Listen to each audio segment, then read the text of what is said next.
some rooms. Connections. Oh, you don't want it to open this. It's too buggy. Oh, hello, Yvonne. Yeah, I guess you can basically get it ready to go. Surely not. Our banner was up. For what?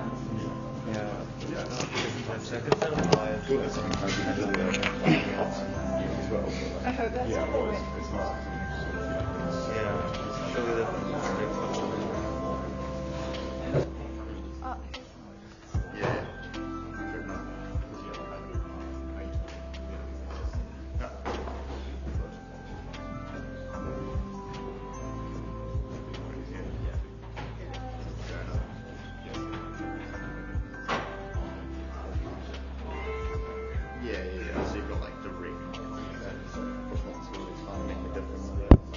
Hey guys, just for everyone who's just arrived, make sure to go to that prerequisites page on the GitHub and just follow the instructions there for the things you need to download for today.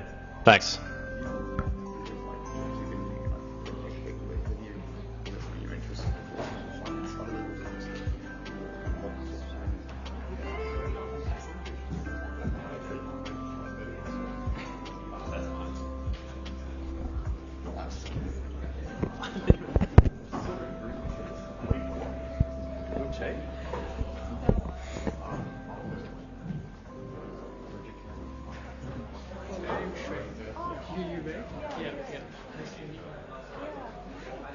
Yeah, actually couldn't come to the this week. Wait, I wonder.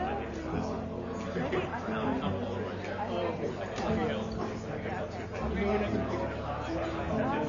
Maybe the next week. yeah, I can bring it. Oh, okay, sweet.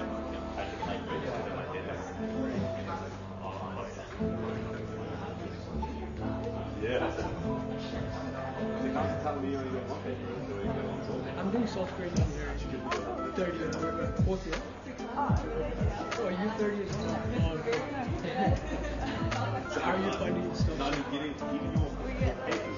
was, but not this one, but I came to the tutorial today. Because I'm finding like 370 like the hardest, like especially like the assignment and stuff. I've only done up to step 3. Step 3, I can't say mine. I got up to step 3 and then skipped like step 4 because as you said, like it's the hardest. So. Okay.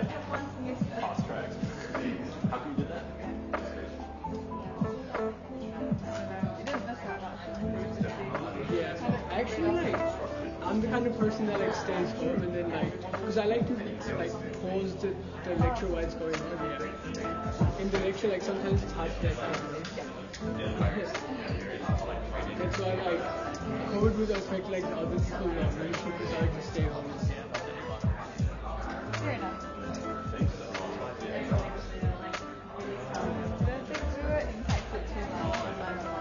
Yeah, it's mostly like because for us like you can just do everything on the laptop. Like, exactly.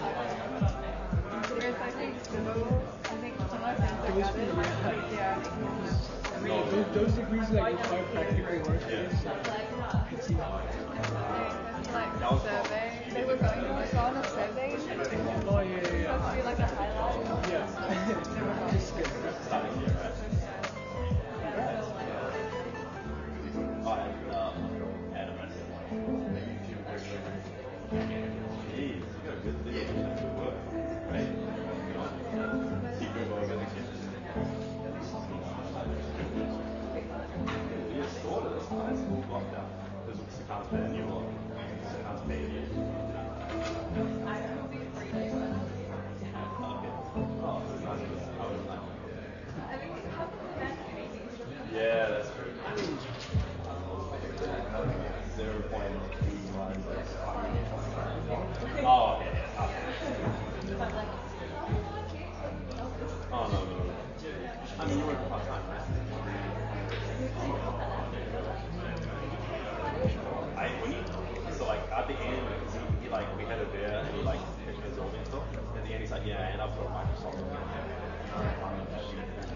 Probably it started soonish.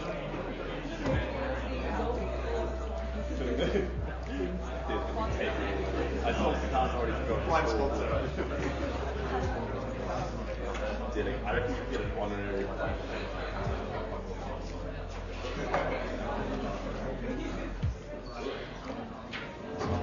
Really hard to find this way.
Hey everyone, good evening everyone, thanks for coming. Welcome to our first event of the year, Coding 101, and also welcome back to campus as well. We'll kick things off first by, actually I should mute this. We'll kick things off first by just giving you a quick introduction of the team for this year, and we'll give you a little bit of a look at what else we've got coming up this semester, and we'll just dive into the workshop right after that. So, boop.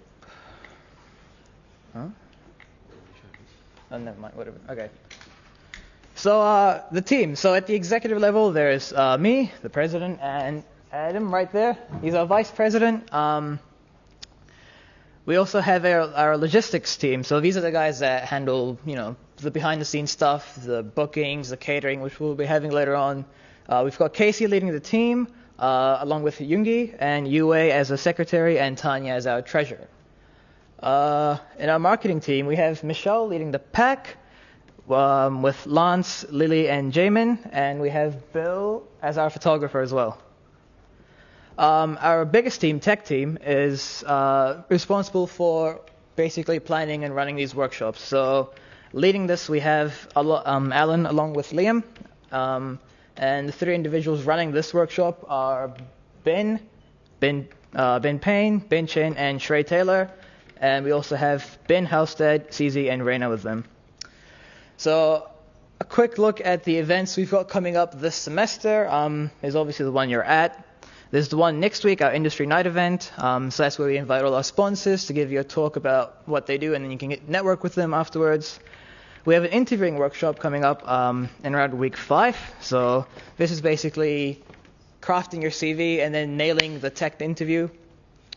We have 2 more technical workshops. There's a web workshop focused around web development and a machine learning workshop. So keep an eye out on our Facebook page and on our website for updates on these, what time they'll be, where they'll be, and so on. Other than that, yeah, that's us for this year. And I'll hand over to Ben to take over for the workshop. Thanks, everyone. Awesome. Thanks, Anant. Shrey, could I have your laptop, please?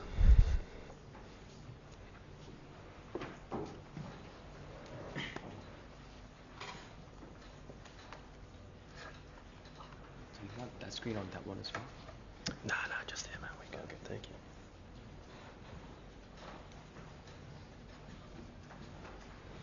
All right, guys. Just hopefully this pops up.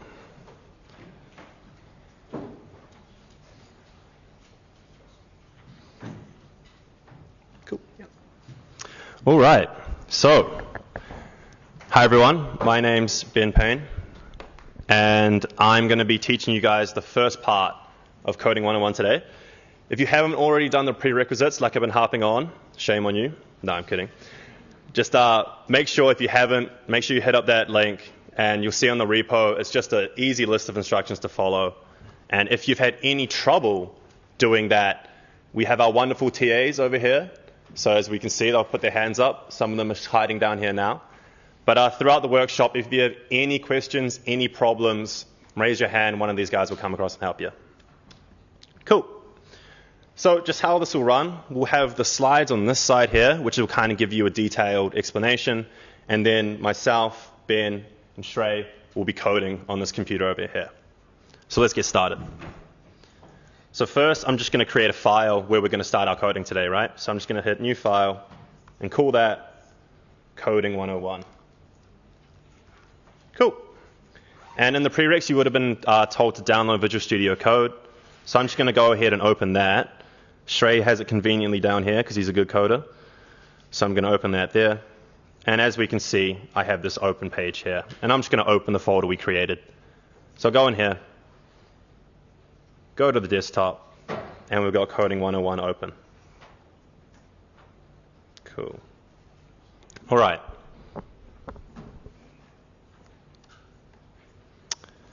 So this is a good checkpoint. If none of that worked, if you can't open Visual Studio Code, if you haven't got this screen, just put your hand up and someone will come help you. So the first thing we're going to learn about today is the console. And the console is the place where we can run our programs and we can see what they do. So to open the console in Visual Studio, you're just going to press Control-tilde. And that's that little key next to the 1.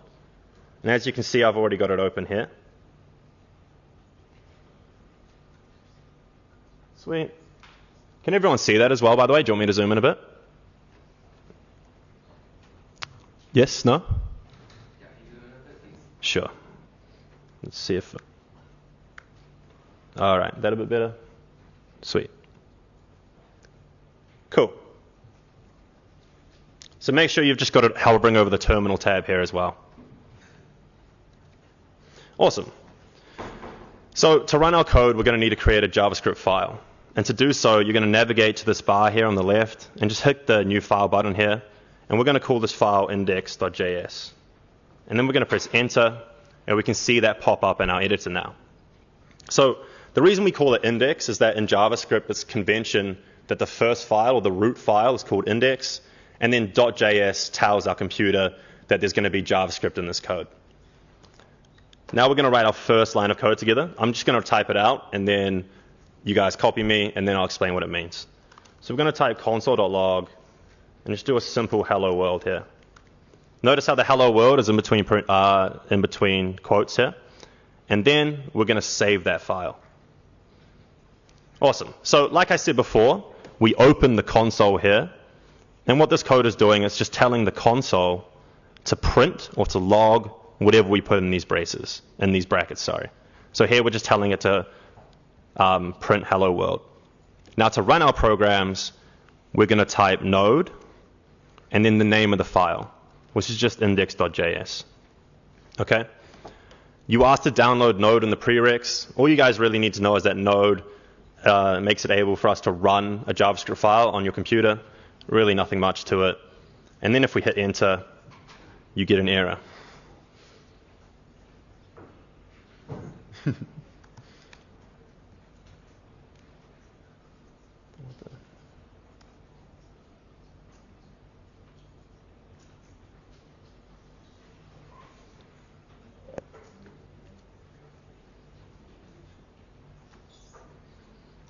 Let me give that another try.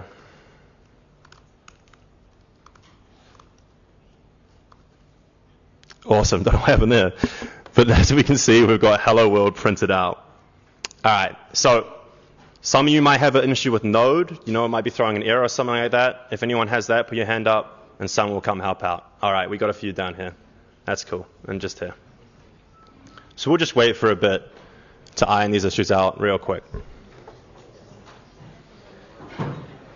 But I don't know, I think it's because like I deleted the index file and made it again because it was already open. I don't know.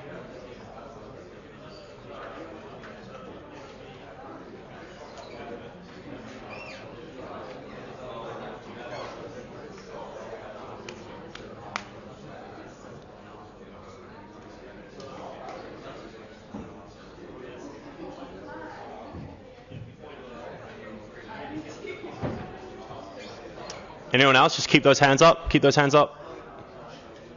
Wait, straight.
All right, guys, sometimes some computers have some weird issues with Node where, like, if you're on Windows, the path variable might not be set or something like that. If you experience that, I recommend just uninstalling it and try reinstalling it because that's probably the best way. Okay.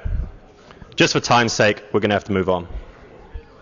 But if you're still having problems, just make sure you put your hand up.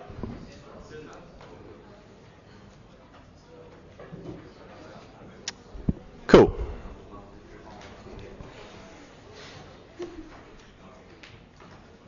So, the first topic for today is variables. And variables are used to store data. So, never mind, this does. So, variables in programming are very similar to those we use in math, right? So, for example, if you're doing math, you might assign a variable x a value. Say x is equal to 4. So we can think of variables as boxes and containers in which we can store data. And we can label these boxes and containers with a name, and the values inside these boxes can be retrieved and changed all the time. So they can also have different data types. So the 3 data types we'll be looking at today are strings, booleans, and numbers. So a string is just anything between a pair of quotes. So I can type anything in here, symbols, numbers, letters, anything in between a pair of quotes is a string. And you might see up here this green text. That's just me commenting out code. So when we run this file, whatever's commented won't run. So that's just me trying to describe what I'm doing. And then the next one we have is booleans. And that's just a true or a false value. So is it raining today? True. Was. Did I walk here? True. You know what I mean? And then otherwise you just have numbers, which is just your casual numbers, 10, 5, and in JavaScript as well, decimals. So to use variables in our programs, they have two parts. One is the name, which is the label for the container, and then the other is a value, which is the value stored in the container. But we first have to tell JavaScript that we're declaring a variable. And to do that, we use the let keyword. So it's almost like English, right? If I were to describe myself in variables, right, I could go let name equal to Ben in the string. And we can check for ourselves if the program really is storing the string Ben inside a name, right? So if I save that and run our program going node index.js, we can see here it's printing out Ben. So like I said, the label of the container is arbitrary. You could name this anything, right? I could put let x equal to Ben and then put x in here, and that'll print whatever x contains, because x is containing Ben, right? But when you name stuff in the pantry, right, you don't name your sugar salt, and you don't name like barbecue sauce, whatever, right? You try to give it like a descriptive name. So I'm going to leave it as, if I was describing myself, name equal to Ben. And a bit more about myself, age equal to 22, which is a number. And then I could say good at coding. And today, I'm pretty good at coding, so I'll say true.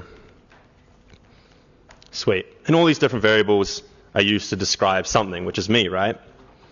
So we have our label, which is on the left-hand side of the equal sign.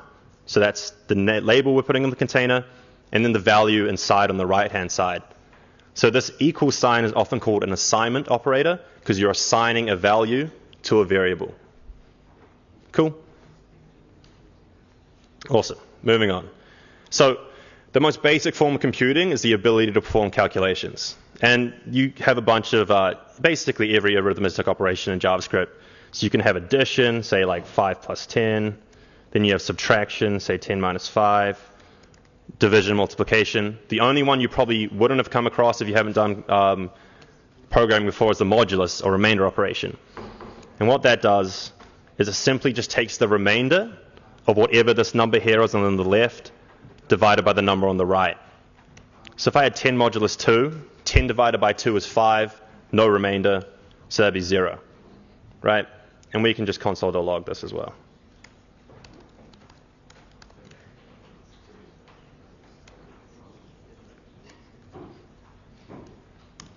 Yep, and as we can see, we get 0. And if I were to do 3, 10 divided by 3 is 3 with 1 remainder, right? So that should be 1. Cool. So again, in this program, right, we're not really storing these values anywhere. We're kind of just throwing them out there into the ether. So, I could say let x equal to 4 or 5, let y equal to 4. And then I could console.log say 5 times, x times y, right? And what would that give me? It should give me 20, right? Because x is 5, y is 4, x times y, 20. So you're grabbing a value and you're just storing it in a variable for later use and manipulation. Cool. Now, here's a big part of coding. So when you're programming, it's inevitable that you can make some errors, right? You saw me muck up the first line of code I was trying to teach you. So errors at first seem a bit scary, but they're a big part of coding, and often, like people often say, it's a skill almost to debug your code pretty cleanly. So we often refer to errors as bugs, and the process of finding and fixing errors is often called debugging. Okay? So let's just try create an error quickly in Visual Studio. So say I was doing a console.log, and I missed out that end bracket, right? And I just went hello world here, and try to save that, and now I'm going to try run it. So as we can see here, it's kind of thrown an error at me, right? It's been like syntax error, missing bracket after argument list. Now I don't know what an argument list even is, but Visual Studio Code will give you some clues to where you can fix the error. So for example, a missing bracket found at index.js line 1. So if this was like an 100-line file, right? I could go to that line and see. And it's even given me a little printout here of that line. And if I come up to here, I can even see Visual Studio Code. If I hover over this red line, it's telling me it's expecting a bracket there. And if I do that, everything runs cleanly. But I really can't stress enough, guys, if you come across errors like this, coding's a bit meticulous, a bit detail-orientated. That's why we have all the TAs here to help you out. Because we've all been through this, and it's not really that embarrassing if you just missed out a bracket anywhere. It's not putting anyone else through pain but yourself. So just really don't hesitate to reach out. Cool. So first question of the day, you get a free DEVS t-shirt. If you answer this, just hands up when you get it.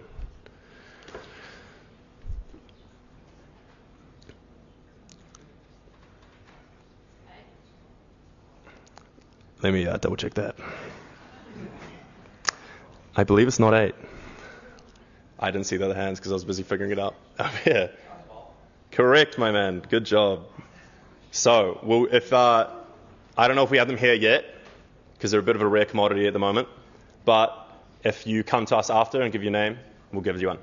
Cool. All right. Now I'm just going to let you guys have 5 minutes to just play around. If you have any errors, again, head up the TAs. Just have a go at playing with some variables, printing them to the console, and just doing some basic math. And then we'll get back into it.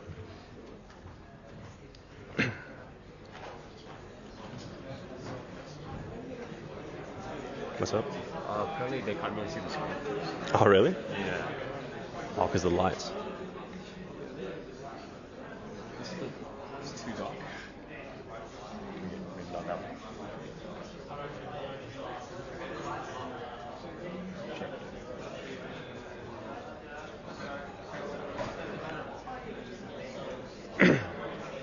How long did that happen?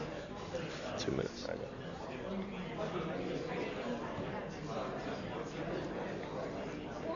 That's turning shit on. Because these lights are those ones, right? Holy shit. Yeah, it might be that. Yeah? Yeah. That's why J-Man just tried to that bit better.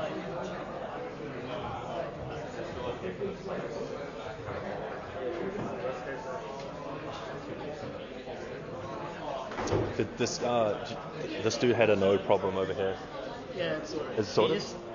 When you install it, we installed it after opening code, so it didn't recognize. Oh, okay. That's it.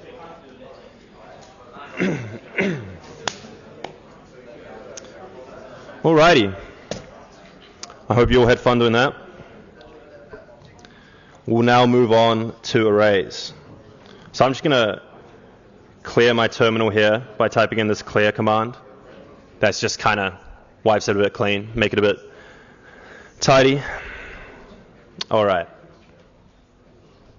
So arrays allow us to store multiple values in one place.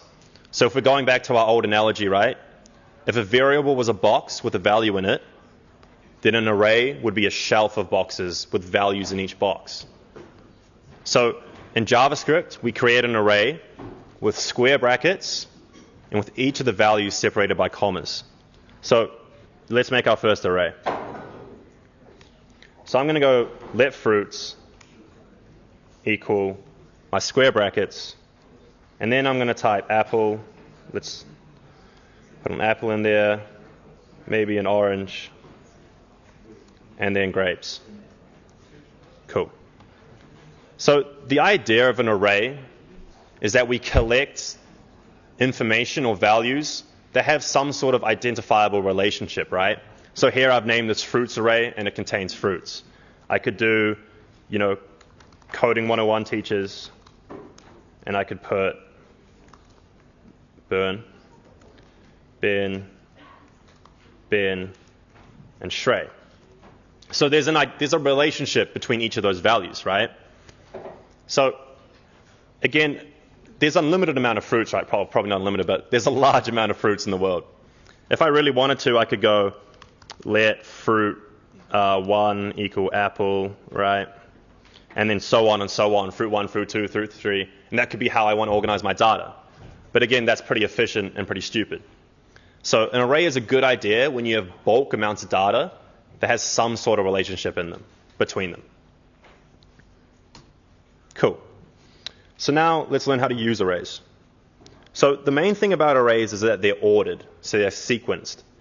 And as you'll learn, an important part of programming is that we always start counting from 0 even. We always start counting from 0. Okay? So a value's position in the array is also called its index. And this is where you might want to listen closely because this might throw you a bit off. So indexes start from 0. So if I come across our fruits array, the apple is in the 0th position. The orange is in the 1st position. And grapes is in the 2nd position. Okay? So say I wanted to access orange here. To do that, I type the name of the array, my square brackets, and then I need to put the index or position of orange, right? And orange is in the 0th, 1st position. So if I go fruits 1 here, and let's just log that.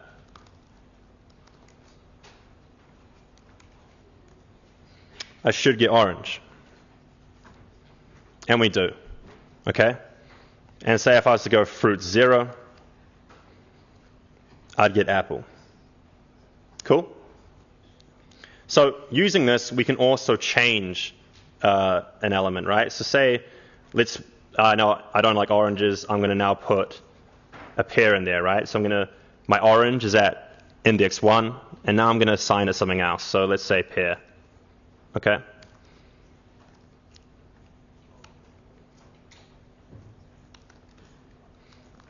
Cool. So if we save that, we can see that I made an error. Run that again. Okay. So as we can see here, down the bottom, hold on.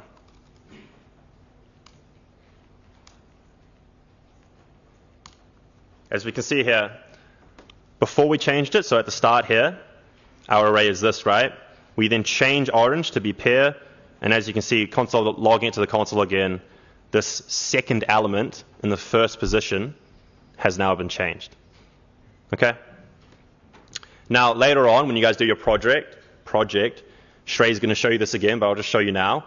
If you want to add an element just to the end of an array, so just pop it on at the end, say we want to put back our oranges, right? Actually, we'll just put pear on the end.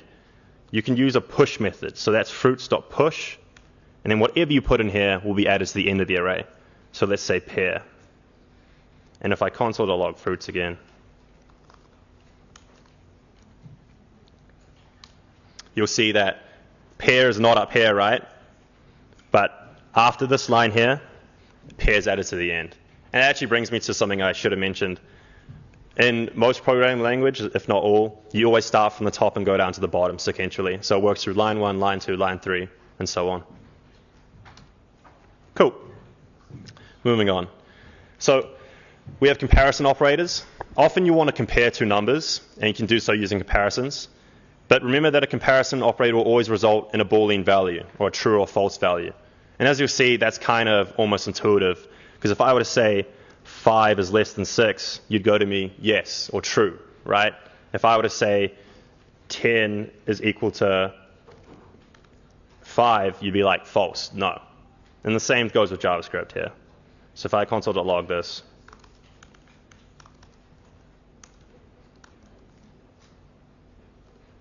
and save it, you can see that it's telling me false. And you have a bunch of other ones. There's the less than, equal to, not equal to. The only thing you really need to know is that for comparison, it's double equals, right? So for a variable, you have one equals, so let name equal whatever. But for comparison, it's double. Cool? That's kind of the only differentiating thing there. And then not equal, you just put exclamation mark in front of it. Okay. So building on from that, we have logical operators. And this is often when we want to check if a number of conditions are true or false, right? So let's just use our examples as before. So I might have here, I want to check if, let's say, sorry, let me just do this quick. Let's say I have x is equal to 5, right? Y is equal to 3, and let's say z is equal to 4, okay? If I console log here, x is bigger than y, right? That's one condition I'm checking, or I want to know. But say I want to know if x is bigger than y and bigger than 4, I use the AND operator. Oh. Sorry. Cool.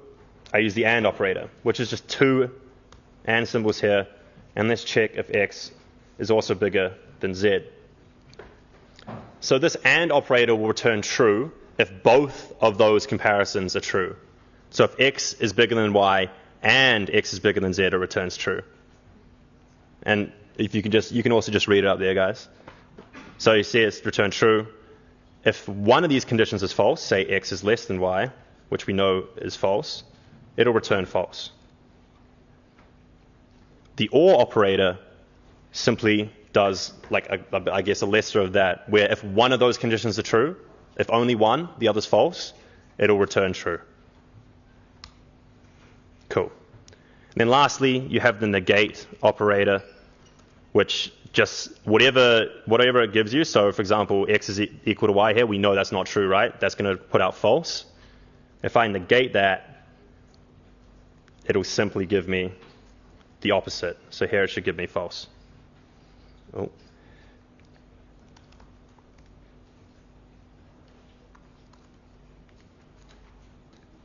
True. Oh, because x isn't equal to y, so false. Sweet.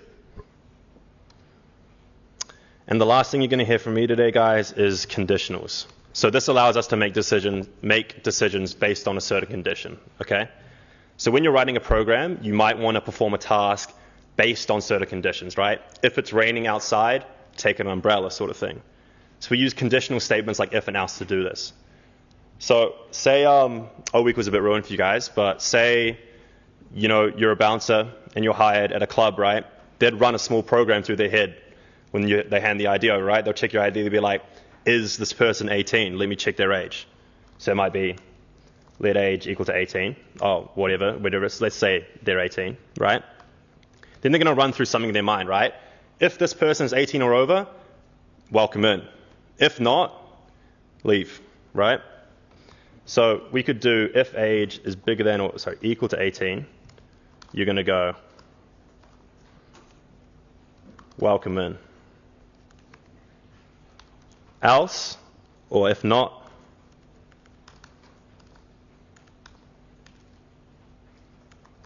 you're probably going to kick them out. Okay? So now, since our age is 18, we come down here. We see that our condition within the brackets here is true. So then we'll run this code here. Right? It says welcome in. But we don't run the thing in the else. So this is how you can selectively execute code based on some condition. And say I change my age to 15. and I'm trying to get in the club at 15. And they're going to tell you to get out. Sweet? Easy. So that's conditionals for you guys. And then one more question for a DEVS t-shirt.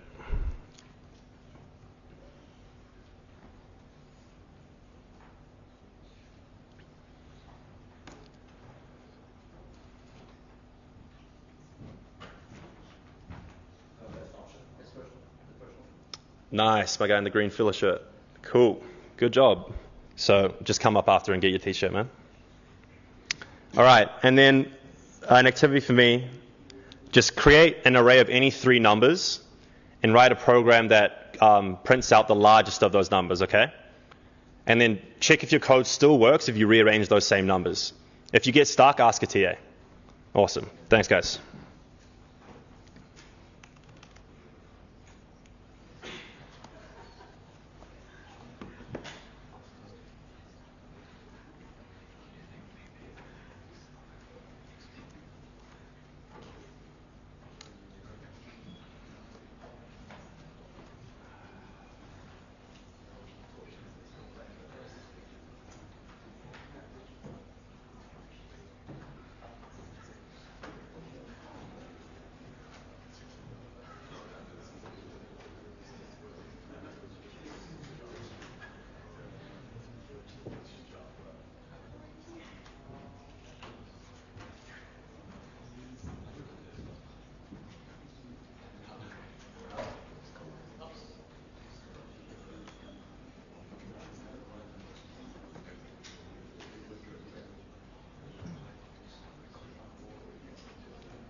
Everyone doing that all good? If you have any trouble, just put your hand up.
All right, guys, we're gonna move on to the next section. Don't worry if you haven't completed exercise. You can always just try it in your own time.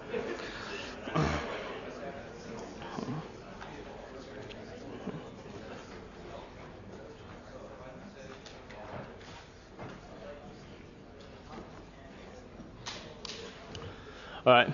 Hey guys, my name is Ben, and I'll be taking you guys through the second half of this course. So let's say we want to make a program that will output all the even numbers from 0 to 10. One way we can do that is just by console logging all the even numbers from 0 to 10. So we will go console.log 0, and that's our first even number, right? I'll teach you guys a little shortcut. You guys hold down the Alt, Shift, and down arrow key, or Option, Shift, down arrow key. You guys can duplicate the same line of code. So we'll just duplicate that a couple times. And then I'll just go in and just change the values. So it's like counting 0, 2, 4, so 6, 8, and 10. And we'll just run this program.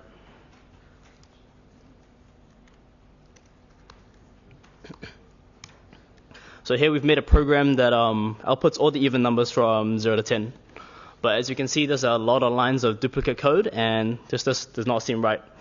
So imagine if I just wanted to output all the even numbers from 0 to 1,000. What would I have to do? I can just keep duplicating these lines of code, right? I have to go in, type in 12,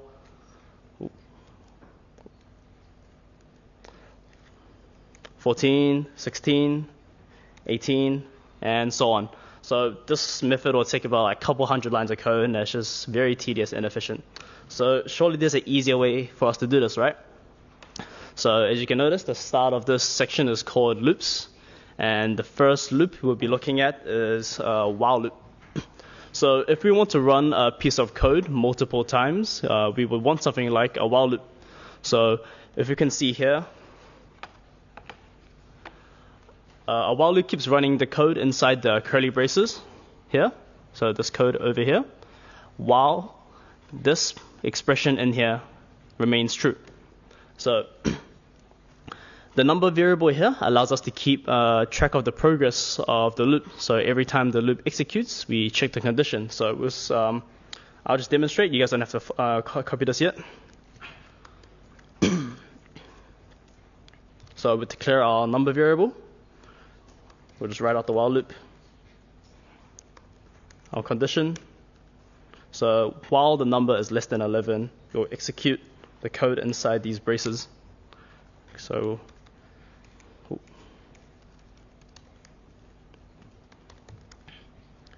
and for now, I'll just leave out that number equals number plus 2 line. And at the end, I'll just console.log a little message to ourselves to say that the loop is done. So you guys don't have to run this code. I'll just run it to demonstrate for you guys. So if I run this code, you can see this. Does anybody know what's going on? Yeah, so what we have here is infinite loop. To get out of infinite loop, we will just press Control C or Command, Control C on to kill the program. So what's happening here? I'll just demonstrate. So you guys don't have to do this. I'll do it on my computer so you guys can see.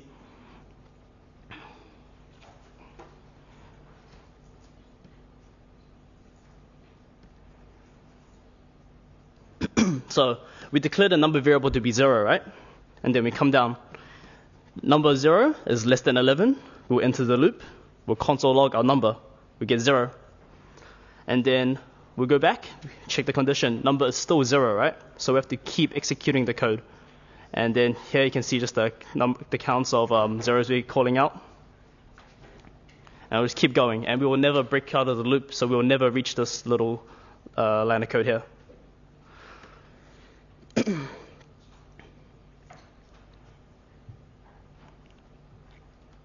Say now let's add in that line of code in the slide. So number equals number plus 2.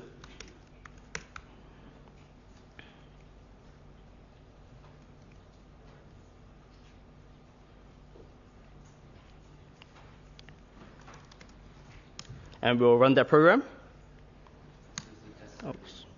Oh, good spot.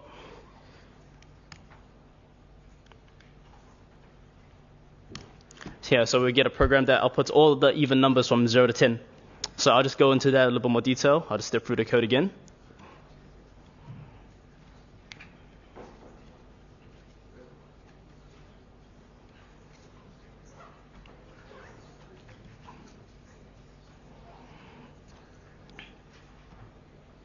Yep, so again, we declare our number to be 0.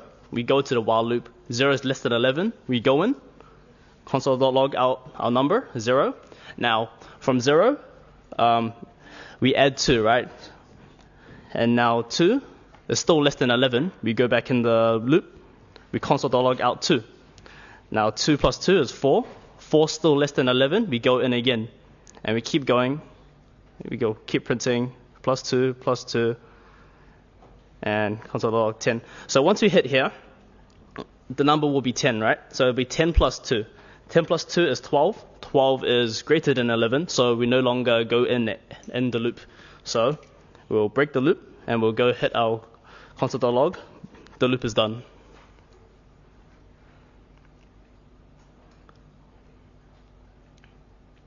You guys following along all right?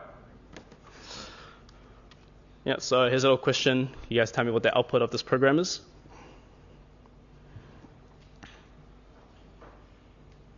Yep. Sorry?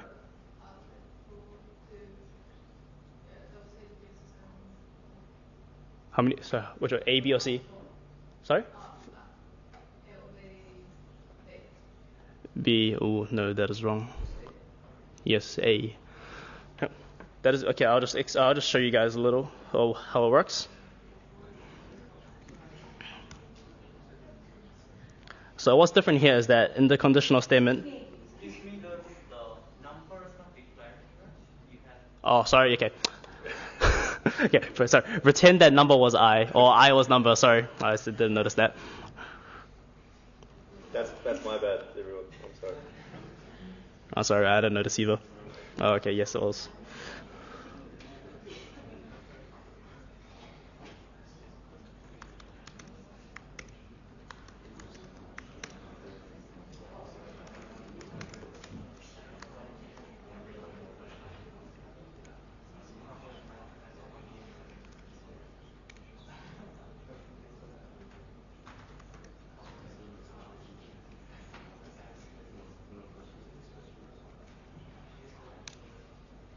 Yep, so here we can see that we output 5 times. So what's different here is that instead of less than 4, it's less than or equal to 4. So once we hit 4, we actually get another additional printout. So that's a little catch there.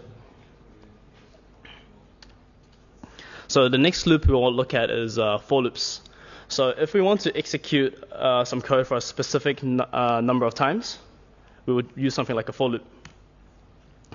So in a for loop, all the action that happens in the same place where our while condition went, a for loop requires 3 pieces of information separated by a semicolon. So over here, we have our initial value, our break condition, and then a way for us to update the initial value or the counter variable. So I'll just go through that. So we go for, we'll let my age equal 0. So that's our initial value. And then we'll declare our break condition, my age less than. Okay, sorry, there's a little mistake in the slide. So where it says here 18, pretend that's 19, okay? Pretend that's 19. So just look on the left screen. So just follow that. So for my age less than 19, my age, we'll increment this by 1. And inside the code, we'll go console log my age is plus my age. And then at the end of the loop, we'll just give ourselves that little message again.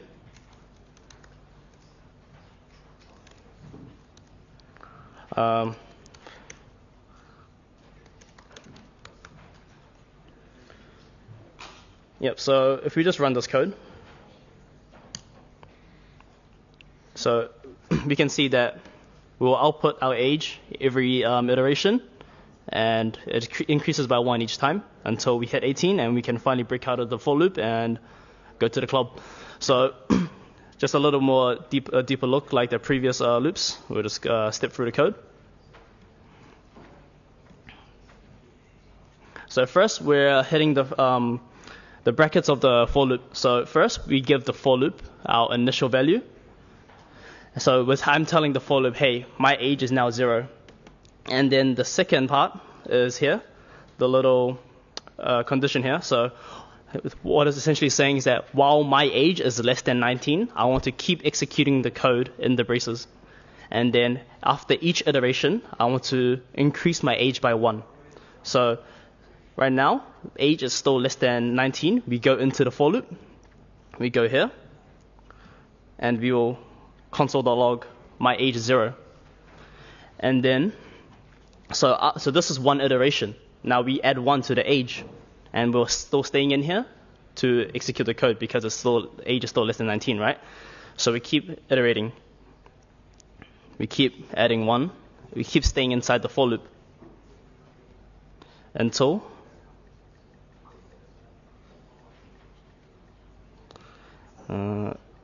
we are 18. Oh my god. Okay, yeah, until we're 18, yep. And we can finally go to the club.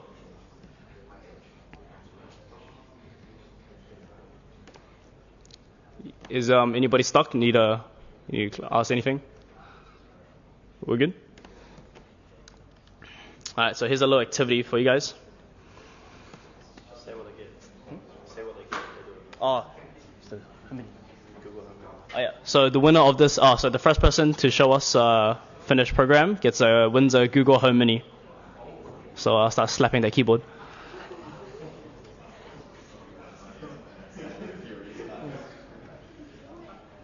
You have to bring your solution.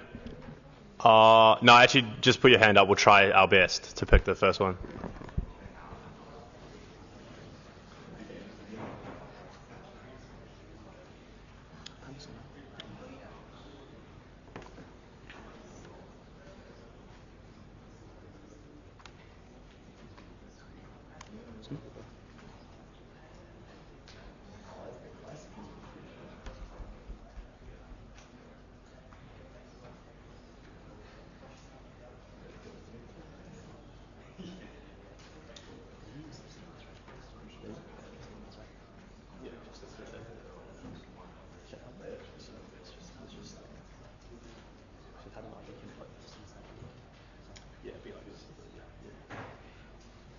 Just another hint, you can put if statements inside a loop.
Ben's now going to show you how to code the solution. I don't know the solution. I'm joking. Nice. So just like afterwards, come up and we'll Alright, so to code the solution, first we'll okay. I haven't done this yet. I've done this before. Okay, so first we'll want to iterate through numbers from 1 to 100, right? So we'll start off by letting our number 0, and so 0 to 100. So there'll be all the numbers less than 100, right? So yeah, there'll be less than 101. Sorry. And then iterate by 1. So number equals number.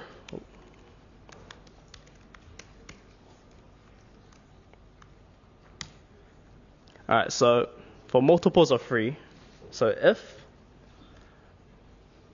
what's multiples of 3? 3 and 5, 7 multiples of 3. 3 and 5 and stuff. Yeah, so if it's a multiple of 3, that means the modulus of the number, the number modulus 3 will be 0, right? Right. Okay, yeah. Sorry, I'm bad at maths. So if number modulus 3 equals, yeah, if number and for multiples of 5, 27. Oh, FizzBuzz, yeah. Okay, and number is a multiple of 5. We will, oh my god. Yep, we will print out FizzBuzz.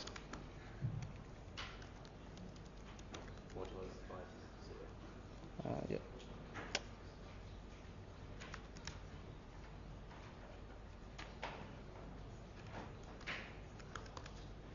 Yep, so what we've written so far, if the number modulus 3 means it's divisible by 3, that means no remainder, and number is divisible by 5 with no remainder, we will console.log FizzBuzz, and there'll be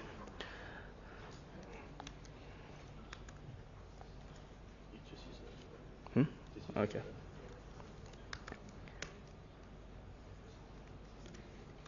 And then if that's not the case, and if it's only divisible by 3,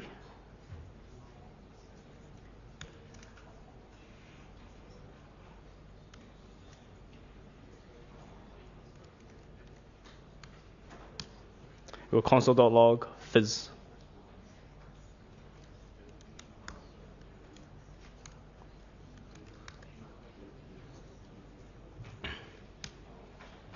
And then if it's only divisible by 5, we'll print buzz. What? Alsif, what? Oh, okay. Did you teach him Alsif? No. What did you say? Alsif.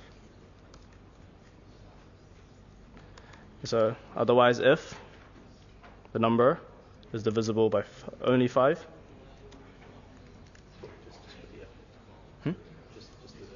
Just do F? Okay. Yeah, we will just console.log buzz. And hopefully I did it right. I actually don't think I've done this before.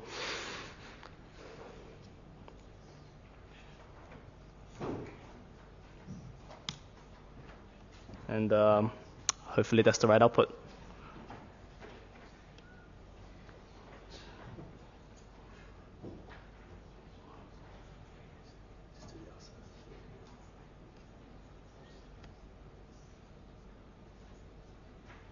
Yeah, there's only 7 multiples of 15 and up to 100, right? Yeah, that should be right.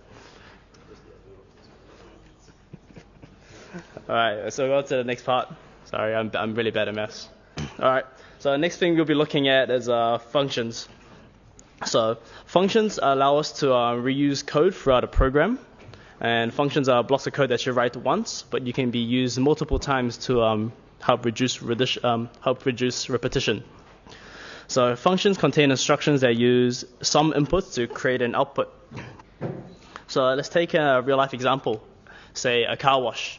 So a car wash can act as a function which takes in an input, a dirty car, and output a clean car. So the steps it takes is, say, rinsing, soaping, scrubbing, vacuuming. And another way we look at this is that, so instead of saying, hey, can you please, so instead of saying, hey, here's a car, can you please rinse, soap, scrub, and vacuum? Instead of saying all that, we can say, hey, let's give it a car wash.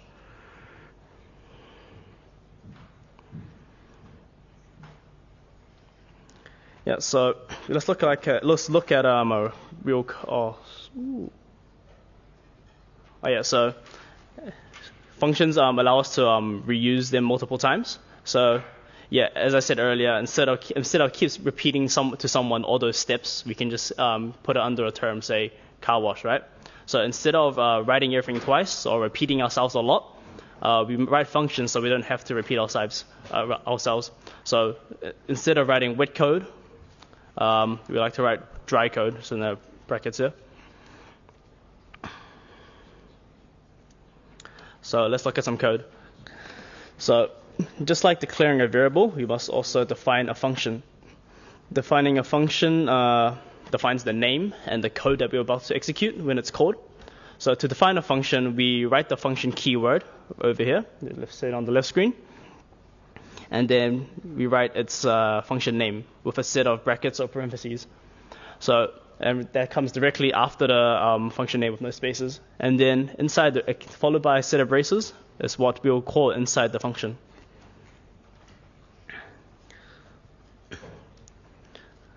Yep, so let's go back. Let's go and write this function. So we'll start off with our function keyword. And we will give it its function name, followed by some brackets.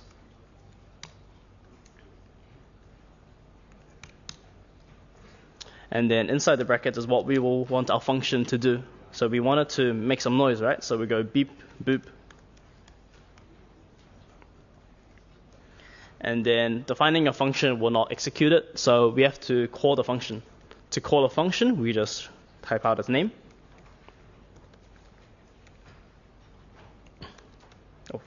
Type out its name, make noise is the function name, followed by some brackets or parentheses. And then once we run this code, we should get some noise, right? The function will make noise, and I'll output beep boop.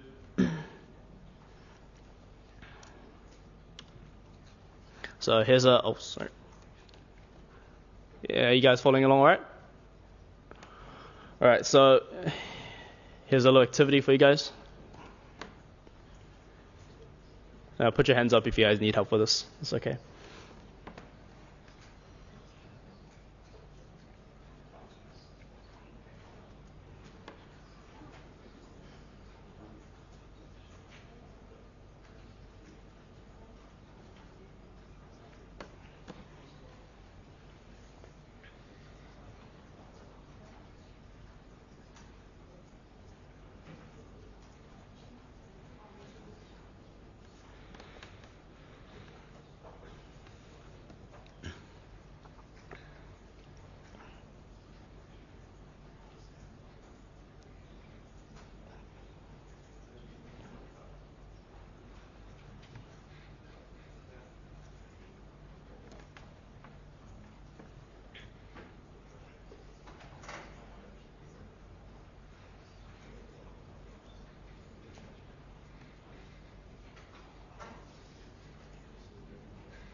No.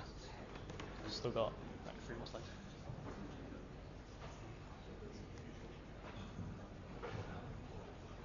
Is anybody really trying to do this?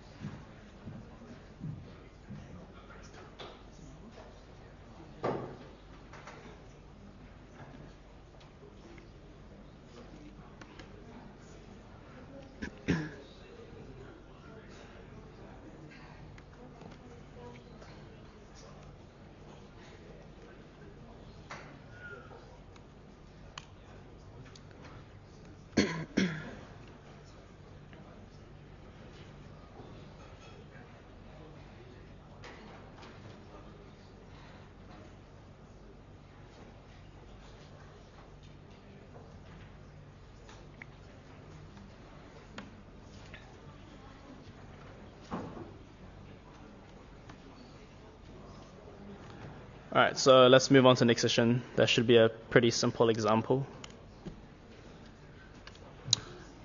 Alright, so function inputs are known as parameters.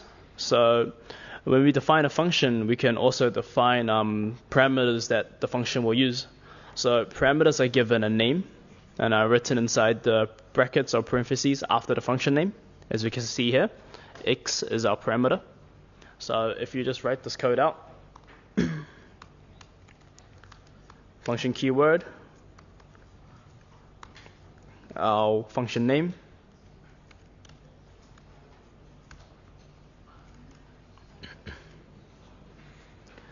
and then our parameter will be x, and then we will console log our output, which is just, so as the function says, x, the square of x, right? So it'll be x times x. And then we'll call this function, print square, and then we'll give it an input. Say you want the square of 5. And what I've been doing here in the console, if I just press the up key, I can just get all the previous options I've typed in. So that's just how I'm just typing it out faster. So the square of 5 is 25, and if I don't give it an input, I'll get some weird output. So if you do declare a parameter in a function, it'll be best if you do give it a input. So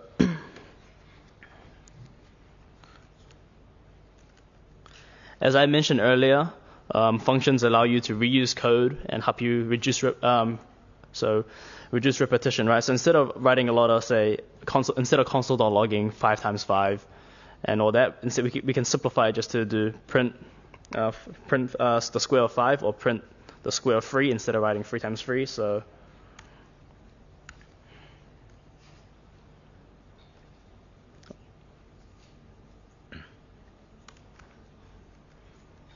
just print out all the squares of these numbers. So we can also have as many parameters as we want in a function. So to accommodate for multiple parameters, we simply separate each parameter with a comma. And we just got to make sure all parameters are within the brackets or parentheses. So for this example, we'll type it out. Function print degree and major. Our first parameter will be our degree, and our second parameter will be major. So like Ben said earlier, when you name a function, you want to name it something related to what your output would be, right? So you can't just name it something else and make it output something else, so that'll just confuse yourself. And inside the function, we'll do console.log.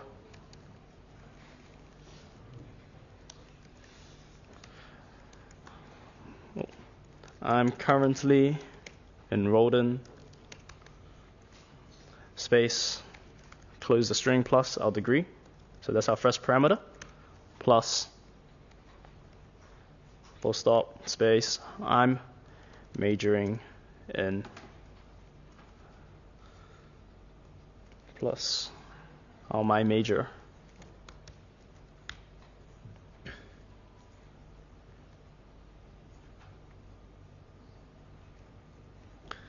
Yeah, so we can see that we've used our parameters here. Degree corresponds to degree, major corresponds to major, the parameters. And now we'll just call this function. So when we call a function of multiple inputs, we got to make sure that what we input into is separated by commas. So we'll do call print degree and major, and we give it input. So my degree is engineering. I'll give it engineering, comma my major. So I do software.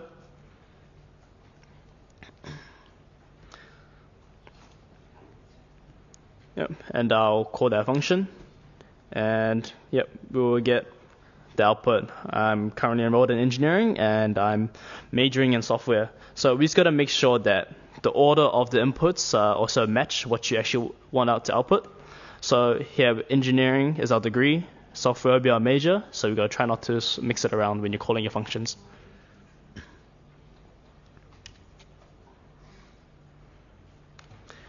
So far, all we've been doing is just printing things to the console within our functions, right? So there are a lot of cases where we'll want our function to return some sort of value that we can use. To do this, we can use the return statement followed by the value we want to output. So this is the return statement here, followed by the value we want to return, which is the product of the two parameters.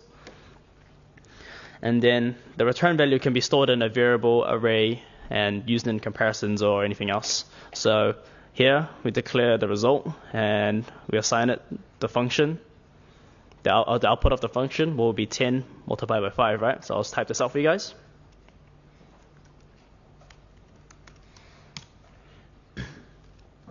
Yep, so it'll be function keyword, our function name, multiply two numbers. And our first parameter is num1 or num2. And then we would want to return num1 times num2. So yep, here's our return statement and here's our value.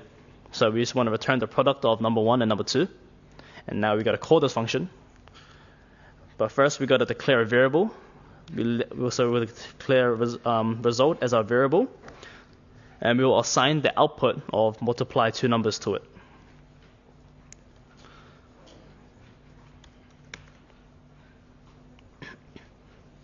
Yep, so here we've declared our function and we've given it two parameters to multiply by.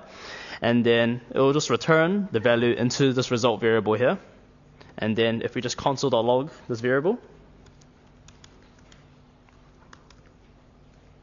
we should get 50. Yep.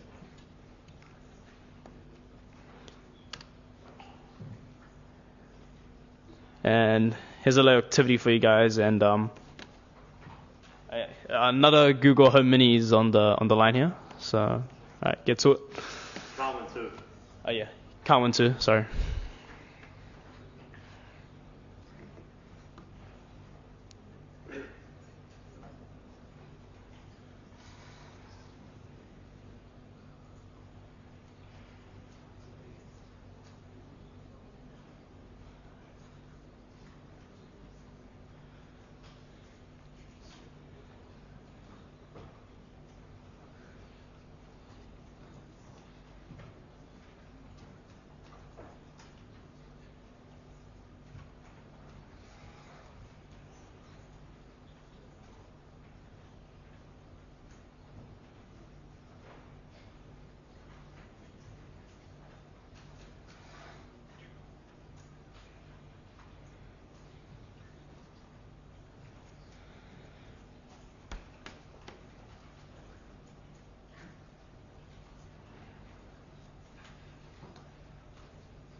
What is this basic output look like? I've never done it before.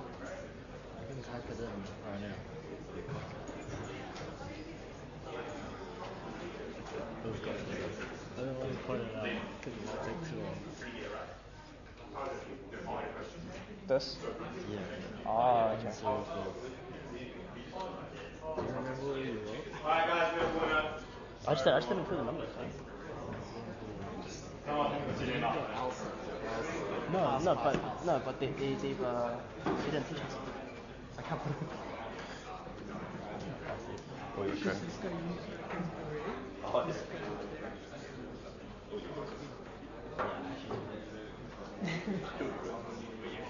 Sorry, put you on the spot, man.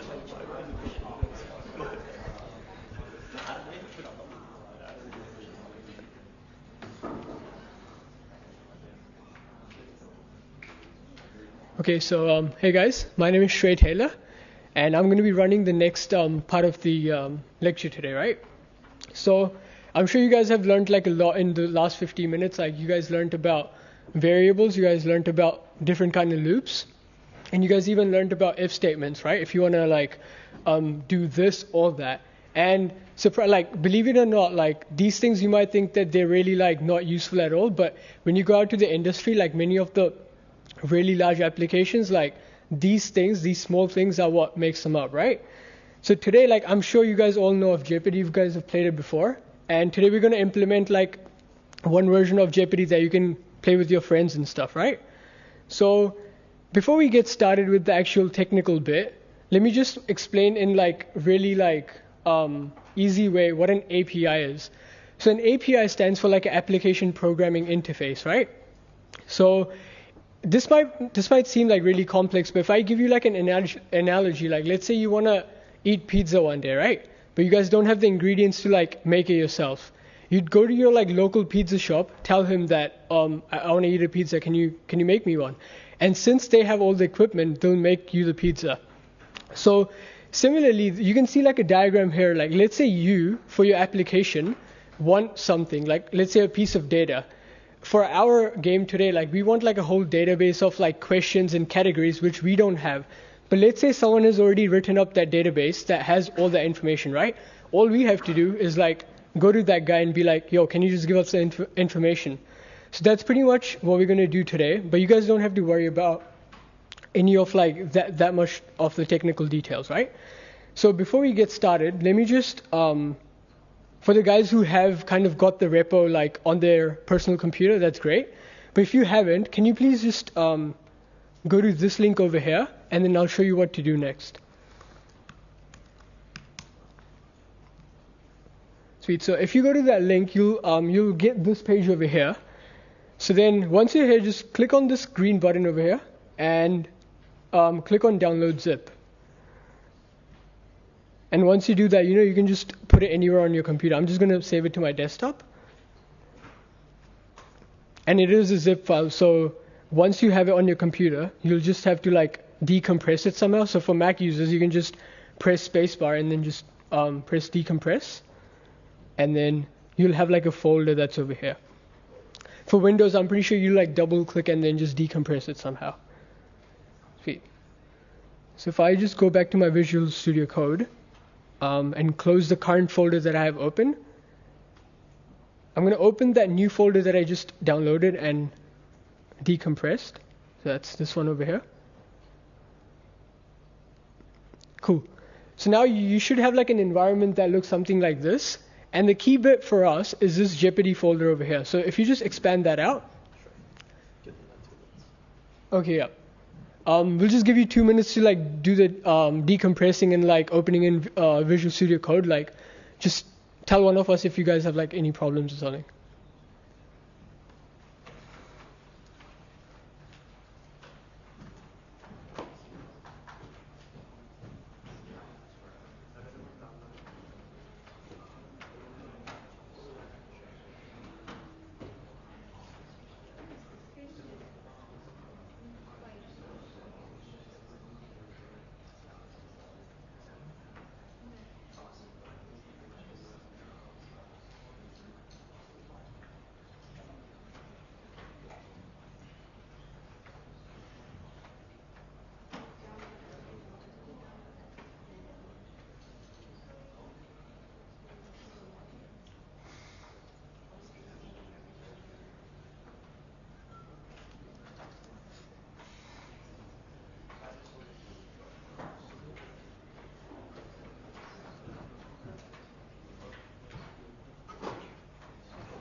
Yeah, in between the functions, I guess.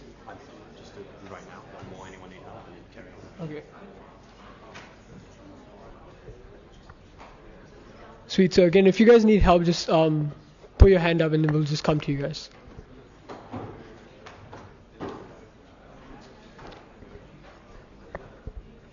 Cool. Then I'm assuming everyone's on track now. So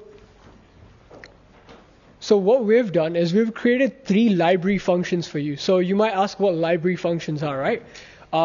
They're not any special function. They're just functions, but library means that it's there to help you like develop your application. So there are 3 that we've actually created, and we're going to use it while we code. So the first one, it's fetch categories from API. And that function actually takes one parameter, which is any integer, right? So it could be like 5, 10, whatever you want. What this function does is that it just gives you an array. We learned about arrays, right? It just gives you an array of questions that you can put into your game. The second function over here, it's very similar to the first one. So it's called fetch questions from API. And what it takes in is one of the categories of the array that this gives back. So when you give it a category, what that will do is that it will just get 5 random questions for that particular category. Now, if you get confused right now, don't worry. We'll just get when you start actually like making the application, you'll realize what they're doing. And the third function is really simple, and it takes 2 parameters, right? So whatever this gives back as results, we're putting it into here so that I can give it to the game for it to like render out as an application. Cool.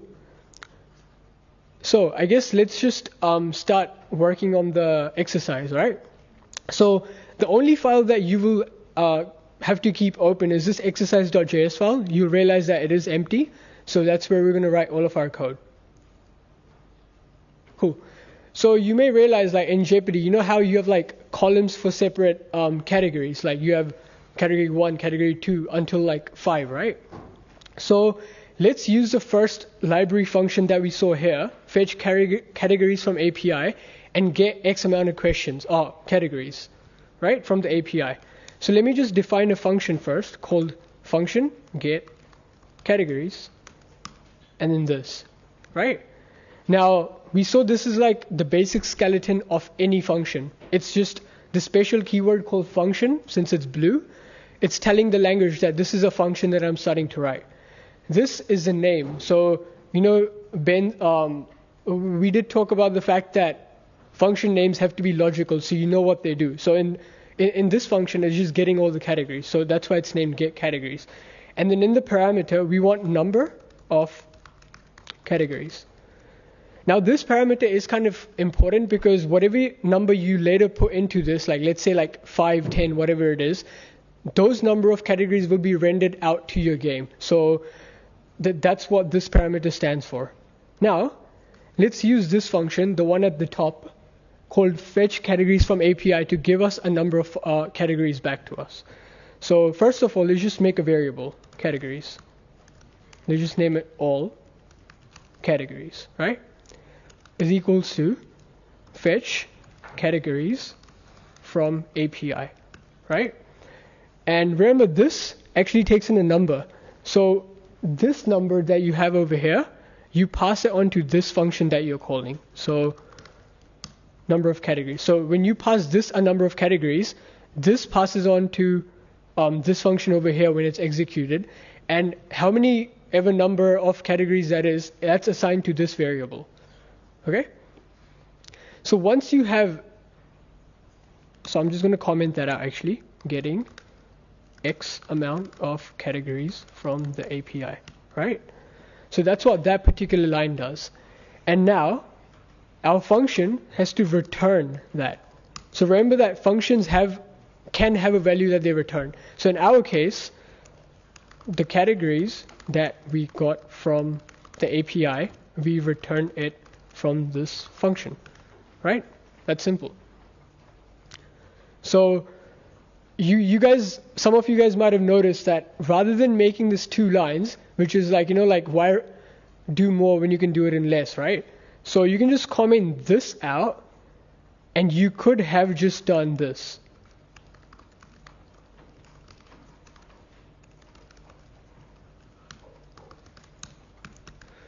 right? So for those who are confused, like we had two lines before. So first we were assigning the result of this function call to this variable and then returning that variable. But rather than actually storing it somewhere, how about we just return it straight away? You know, there's no point of like storing it and then returning it when you can just return it straight away. So now we can either do two things over here. We can assume that this function is working, or we can actually check, right? And I'm pretty sure the best thing to do here would be to like check if the function is actually working. So this was the definition of the function, which means that it's there on your computer, but you're not actually using the function. You've written like a procedure you want to carry out, but you don't actually execute the function.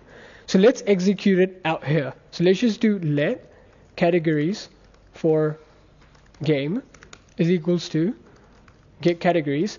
And now it's actually time for us to give that integer how many ever categories we want. So for me, I'm just going to put in 5 because in a regular game of Jeopardy, there's 5 categories. So let me just quickly walk you through what this program would do if we were to execute it, right? So when it looks at this particular call, get categories 5, this 5 is actually this parameter here. So that's a number of categories. Now what this function would do is it would go inside the body of the function, and when it would return something, like when it would call this function, it would pass in that particular 5 in here, and this would pretty much give us an array of 5 categories. And this return would pretty much just return everything out, which would be stored ultimately in this variable, categories for game. Now let's quickly just test out whether this is going to work out or not. So we know the best way to test out something is just console logging it, right? So console.log categories for game. Now there is going to be a difference between what you guys did earlier and how, you know how you guys opened up the terminal and wrote like node index.js. This is actually not going to be executable by Node because we're creating a website, right? Because we're creating a website, this is not run on the computer itself. It's run on the browser. So you remember you guys like downloaded that folder at the very beginning. So just go into that folder. So go in Jeopardy, and then you'll see this index.js file over here. This file. So just double click that and open it on whatever browser you find like your default browser, pretty much. Now once you have that open, you'll realize that the game doesn't actually work because we haven't finished the execution process. Like we've still got a bit more code to write. But what we can do is in any browser, if you just right click on any part of the blank space, make sure you actually right click on this page and not like some other page. So if you just go here and just right click anywhere, you'll see this inspect, right? Just click on that and then this thing will open up. And this will have like many tabs, like it'll have like elements, console, sources. You don't need to worry about anything else. You just need to go on this console bit. Now, you guys will see on my screen that since we console logged this categories for game here, we expected that to be an array of categories for our game. And now you can clearly see here that we're actually rendering out an array. And each element in that array is a category. So name that June as quick as you can say. You know, like there might be categories you don't even know. But this is all coming from the API without you even knowing about the API or any external database. So this is pretty much an array. Now we'll just give you like around 5 minutes to get on track with all this. And because I know it could be a bit advanced and challenging at first, so I guess I'll just keep my code up here, follow along, and if you guys have any like problems, just put your hand up and then we'll help you out.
I forgot to mention that if you guys like made a mistake in your JavaScript file and you want to see like, so you made some updates to like change like some error or something, just make sure you refresh the browser and then your errors might be gone. So like if you just update your JavaScript file, it won't change here unless you like reload the browser or reload like this tab.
The slides for which one?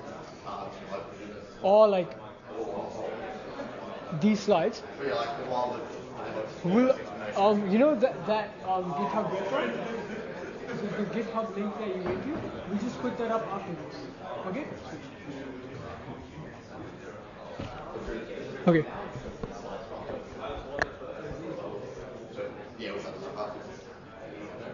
Okay, sweet guys. So I'm guessing everyone's on track now. Cool. So now let's start writing the second function, right? Now we've actually got the categories that we need for our game because we can clearly see that through our browser.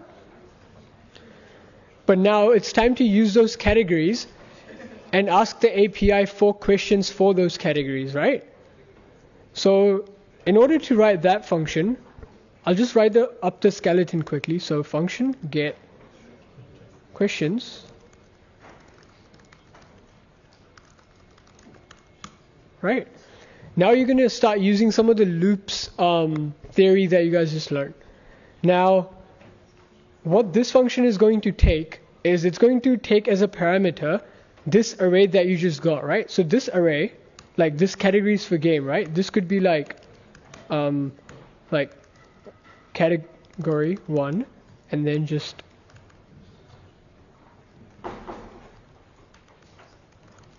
so if you visualize it, it's going to look something like this. It's going to have many, the array is going to have many elements inside it, and each element is going to be a category for the game. So what this function is going to take, it's going to take this whole array. So that array is obviously going to have a lot of categories to go through, right? So now let's just write a quick. So I'm just going to write questions array.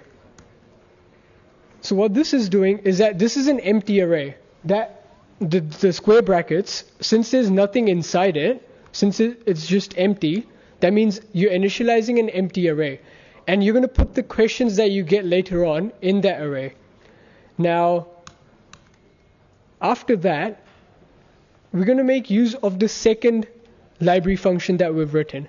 So you might see that as a parameter, it's taking in one category, right? But currently we don't have single categories. What we have is an array of categories. So what we need a way of doing is to go through each element within an array, right? And for doing that, you're going to use something called the for loop that you guys just learned before. So every array, like this is an array, right? Now every array has a method with it. So if you do categories dot length, what this length is that if it has let's say this array has 3 categories within it, right? This length would give me 3, right? Similarly, if this array would have let's say 10 elements to it, if you execute this, it would give me 10, which means that it always just let me know how many elements are inside an array. Now, some of you might have realized that this could be useful in a for loop, because what you can do is that since indexing of an array starts from 0, let's say you start writing a for loop, right? So I'll just do let x is equals to 0. So that's the first bit. I'm just making a random a tracking variable for that for loop and just initializing that as 0 because the first index of an array is a 0. Second one is my condition, right? So let me just categories dot length. Now what this is doing is that it executes a for loop for x iterations where x is how many elements are in that array. So if that array contained 3 elements, this for loop would have 3 iterations to it. So it'd go once, it'd go twice, and it'd go 3 times. So you may realize that this could be useful if you want to access each element of an array. Now let's just do this. So the third thing is obviously incrementing a variable at the end of a for loop, right? Because at the end of each iteration, you want to increase the value of this variable. Now, what this would give back is let's say this categories array, if it contained 5 categories, this for loop would go through x equals to 1 or x equals to 0, x equals to 1, x equals to 2, and similarly 3 and 4. So it'd go 5 times through that for loop. And how can we you guys did learn about accessing each index of an array, right? So if you want to access an index of an array, you can do array and then index. This would give you an element of the array. So what we can do here is let's iterate through all the categories that we've got in this array. So we can do let current category is equals to remember this x is a tracker for the index, so we can use that as like inside the square brackets to access each element. So we can do let current category is equals to categories and then x, right? So again, if the array contained 5 elements, this would go iterate 5 times, and at each time this x would increase, so you're accessing different individual elements. Now it's really time for us to use a second function. Now since we've been able to get particular categories and not just focus on the whole array, we can get this current category and get all the questions for it. So let's do that. So let questions for this category is equals to, or you can just do like category questions, right? Fetch questions from API and then pass in this current category that you're iterating over at this particular moment. So current category, right? So what you would expect is that this now at each iteration should contain questions of the current category that you're going through. Now remember this array that we created at the very beginning. We created an array called questions array, which is going to contain all the questions for all the categories that we have in our game. So to add stuff into this, like we went through this before. So there's this thing called questions array dot push, right? So remember, you don't have to put all the values into an array when you first initialize it. You can always just add values to it later on. So that's exactly what we're going to do here. So we can do questions array, so this empty array dot push, and then push category questions. So as you go through each category, you're pretty much pushing the questions that you get into this array, right? So I'm just going to comment that out so you guys know what's exactly happening. So initializing an empty array of questions. And then here, going through each category individually.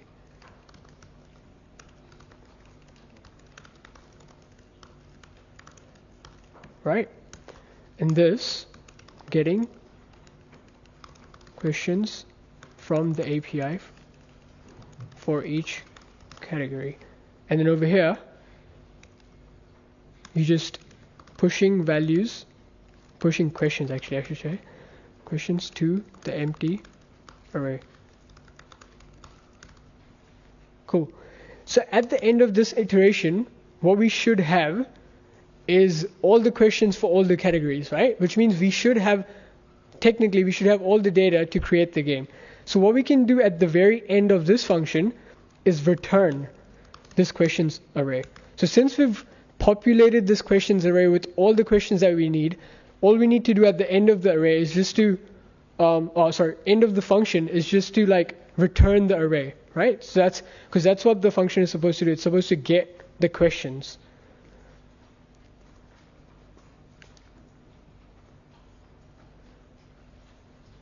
Cool. So that could have been like very like, if you're new to programming, that could have been like very intensive. So we're going to have like 2 to 3 minutes again and like to implement that particular function. And if you guys have any like questions, just put your hands up again.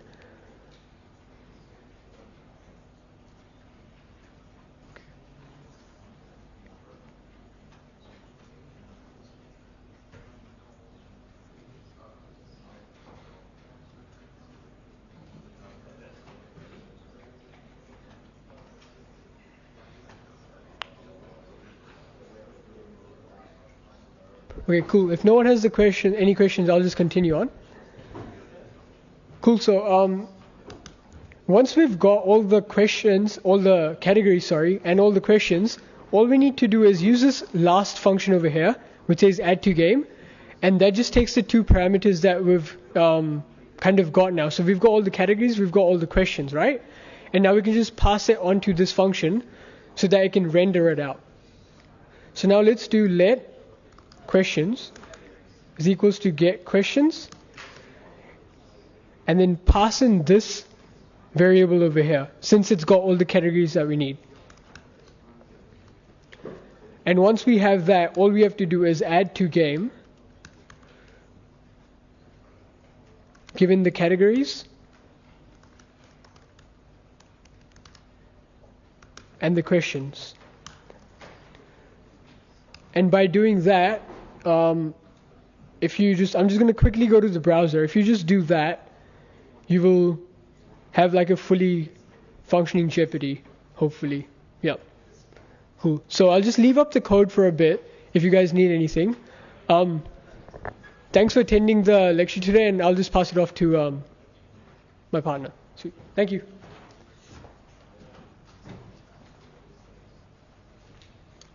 Sweet, thanks, Shrey. You guys have done pretty well if you're able to do this today. That's a whole lot of coding, which took me years to learn, so congratulations.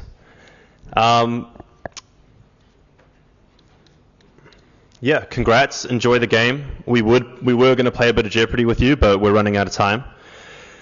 So as for what happens now, we'll upload these slides just in case you guys want to go through them by yourself. That'll be up in the repo. We'll also upload a working game for you guys so that you'll be able to look at that and then make your own adjustments and things like that as well. So other than that, thank you guys so much for coming. I'm Ben, that's Ben, and that's Shrey. And cheers for coming. And Sanan, do you have anything else you want to say? No. Well, again, thanks for coming. Just keep in mind our future events coming up as well in the next few weeks. Just keep an eye out on our Facebook page and our website for that. Other than that, if you're all sort of here and you have no questions, there's food waiting outside in the foyer. So yeah, thanks for coming and enjoy your food. Sweet. We'll see you guys for food outside. And if you want a prize, please just come to me and I'll take your name down and stuff like that.